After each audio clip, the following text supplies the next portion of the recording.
The Śūraṅgama Sutra, Volume 6, 27. Bhagavan, that Buddha, the Tathagata, praised me as having obtained well the Dharma door of perfect penetration. In the great assembly he bestowed a prediction upon me, and the name Contemplator of the World Sounds. Due to my contemplation and listening being perfectly clear throughout the 10 directions, the name Contemplator of the World Sounds pervades all the realms of the 10 directions.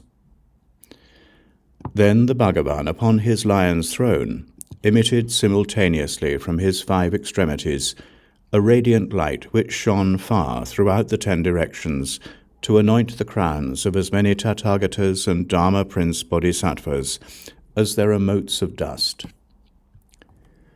All those Tathagatas also emitted from their 5 extremities radiant lights which were as numerous as atoms of universe, and which came from the various directions to anoint the crown of the Buddha, as well as the crowns of all the great Bodhisattvas and Arhats in the assembly.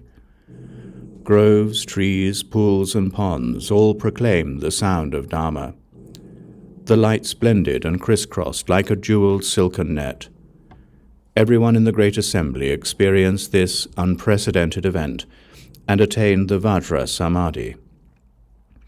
Then the heavens rained down hundreds of precious lotus flowers of variegated combinations of blue, yellow, red, and white. All the space in the 10 directions turned the colors of the 7 gems. This Saha world, the great earth itself, along with the mountains and rivers, disappeared totally, and all that could be seen were lands as numerous as atoms of universe, coming together as one realm. Pure praises in song and chant were spontaneously heard everywhere in celebration. Then the Tathagata said to Dharma Prince Manjushri, "You should now contemplate these 25 great bodhisattvas and arhats who are beyond study. Each has explained the initial expedient in his accomplishment of the way. All say they have cultivated to true and actual perfect penetration. Their cultivation is equal without distinctions of superior and inferior, or earlier and later. I now wish to cause Ananda to become enlightened, and so I ask which of these 25 practices is appropriate to his faculties, and which will be, after my extinction, the easiest expedient door for beings of this realm to enter in order to accomplish the bodhisattva vehicle and seek the unsurpassed way." Dharma Prince Manjushri, receiving the Buddha's compassionate instruction, arose from his seat, bowed at the Buddha's feet, and basing himself on the Buddha's stateliness and sacrosanctity, spoke verses to the Buddha. The sea of enlightenment in its nature is perfect and clear. Complete, distinct body is its miraculous source.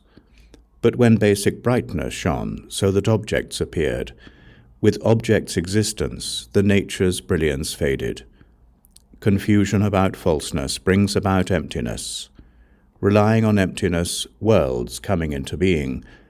Thoughts settle, forming countries. Consciousness becomes beings.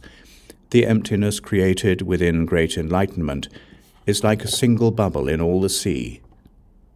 Beings subject to outflows and lands like fine dust motes all emerge out of empty space. Just as the bubble bursts, so too space never existed. How much the less the 3 states of being. Returning to the source, the nature is not 2. Many are the entrances through expedience.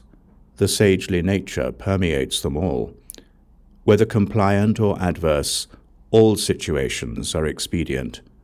Those who initially resolve to enter samadhi progress slow or fast according to the method selected.